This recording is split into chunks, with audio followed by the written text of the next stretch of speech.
Bismillahirrahmanirrahim. Assalamualaikum warahmatullahi wabarakatuh.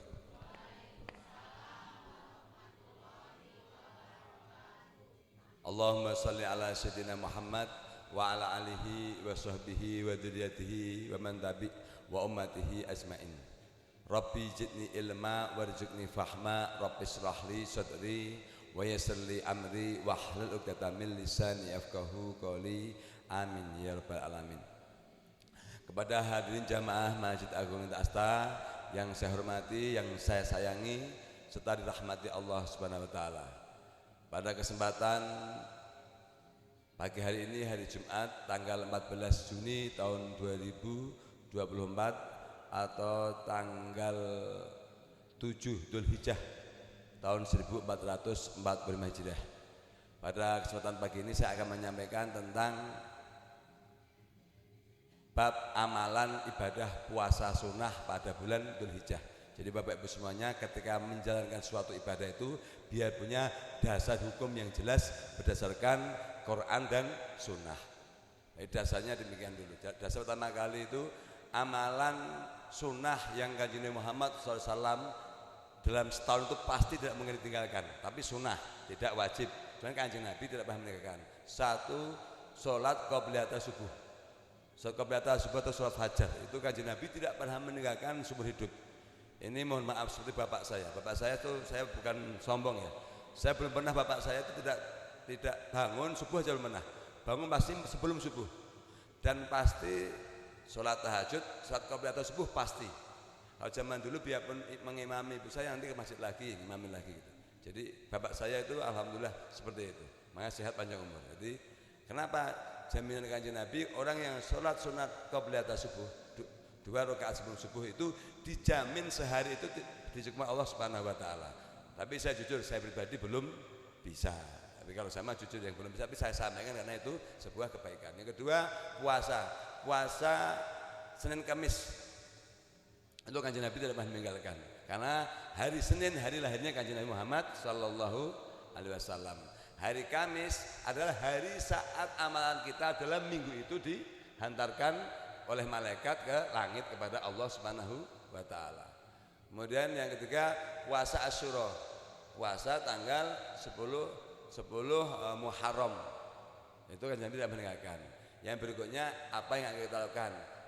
Puasa Dzulhijjah. Yaitu puasa Dzulhijjah itu tanggal 1 sampai tanggal 8. 1 sampai 7 itu Dzulhijjah. Puasa Dzulhijjah itu apa hikmahnya? Puasa Dzulhijjah itu ini sabda Kanjeng Nabi, ada sanadnya. Sanad itu artinya jalurnya jelas. Dari sahabat, dari At-Tirmidzi. Jadi puasa 1 sampai tanggal 7, kalau tanggal 8 itu tarwiyah. Kalau tanggal 9 Arafah. Tanggal 1 sampai 7 itu bareng siapa puasa, tanggal 1 sampai bareng orang itu puasa, pahalanya sama dengan puasa sunnah selama 1 tahun. Jadi kalau yang udah 7 hari ya 7 tahun, enak kan enggak? Tapi sama mohon maaf belum bisa. Tapi artinya biar Bapak Ibu semuanya ketika melakukan sebuah ibadah itu punya dasar. Jadi orang yang puasa Dzulhijjah 1 sampai tanggal 7, jadi 1 harinya itu pahalanya adalah setahun puasa sunnah. Tapi bukan puasa Ramadan ya, 1 tahun puasa sunnah. Kemudian kalau puasa tarwiyah tanggal 28 besok kalau bisa laksanakan.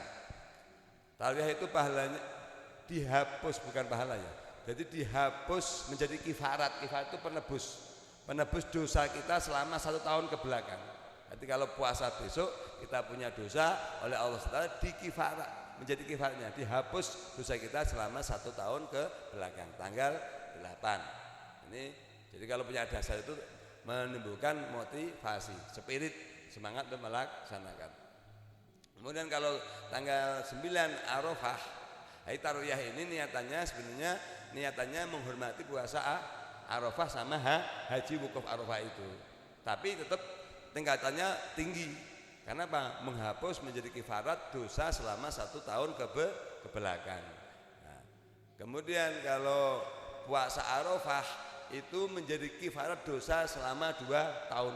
1 tahun sebelum 1 tahun yang telah berlalu dan 1 tahun yang akan datang. Jadi artinya insya Allah kita menjadi fitrah.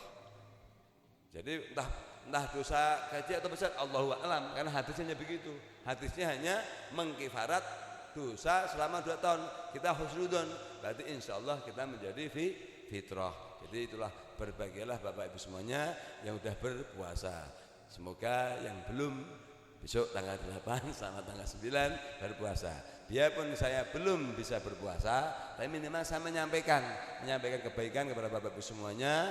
Artinya semoga dengan Bapak Ibu semuanya mengamalkan, saya ikut mendapatkan pahala yang mengamalkan. Jadi jangan sampai kita beramal tanpa ilmu. Kadang sudah ada yang melakukan, tapi belum tahu dasar daripada ilmu. Niatannya mah gampang, niatannya mah cuman ya, kalau contoh puasa Dzulhijjah nawaitu saum sunat Dzulhijjah lillahi ta'ala. Jadi saya berniat puasa sunat Dzulhijjah lillahi ta'ala, harus ada karena Allah ta'ala. Kemudian tarbiyah juga sama, nawaitu saum sunatan tarbiyah lillahi ta'ala. Jadi saya berniat puasa tarbiyah karena Allah ta'ala, harus karena Allah ta'ala. Kalau nggak lillahi ta'ala nggak bisa, harus karena Allah ta'ala. Kemudian dulu puasa Arafah sama usal nawaitu sunatan Arafah lillahi ta'ala. Nah, seandainya katakanlah hari ini aja, contoh katakanlah wah tahu ilmunya tapi pengen puasa, tapi tidak sahur, belum niat, sunat tidak apa-apa selama belum makan. Tapi udah minum kopi ya nggak bisa, udah minum kopi dan makan bala-bala. Contoh dari tadi pagi belum ngapa-ngapain sama sekali, belum masuk apapun. Saya karena dapat ilmu ini saya pengen mengamalkan, langsung aja berniat sekarang. Itu bedanya puasa sunnah sama puasa wajib. Kalau Ramadan nggak bisa. Kalau Ramadan itu wajib pada saat malam hari diniatkan. Jadi kalau puasa, makanya kalau puasa Ramadan ini tidak ada kifaratnya. Puasa Ramadan tidak ada penebusnya. Jadi biarpun tadi udah pahalanya 7 tahun puasa, tapi bukan berarti sah. Berarti udah nggak usah puasa Ramadan, udah 7 tahun, itu tidak bisa. Jadi demikian yang saya sampaikan. Semoga kita semuanya dengan rahmat dari Allah Ta'ala bisa mengamalkan dengan baik. Billahi taufiq, wassalamualaikum warahmatullahi wabarakatuh.